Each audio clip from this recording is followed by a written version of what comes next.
kulan wanaagsan saaxiibayaal meel kasta oo joogtaan halkaad naga daawanaysaan waa Nabad TV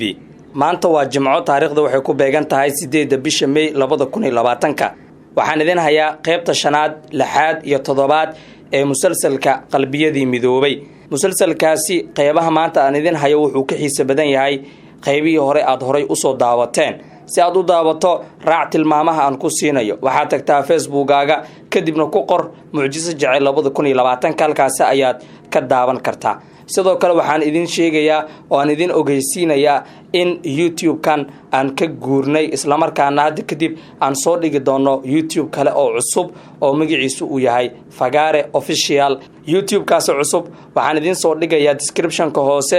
subscribe saar asna oo fura gambalaalka si aad u hesho muuqaalada aan soo dhigno Nabad TV waan ka guurnay mar kale idinku celinayaa halkaasi ayaan hadda kadib soo dhigi doonaa musalsalka mucjiso jacayl iyo qalbiyadii midoobay halkaasi ayaadna maalin walba ka daawan kartaa qayb walba oo kamid ah musalsaladaasi aan idinku celiyo description-ka hoose ayaan idin soo dhigayaa YouTube-kaas cusub magaciisuna waa Fagare Official isna subscribe saarta oo furta gambalaalka waad maasantiin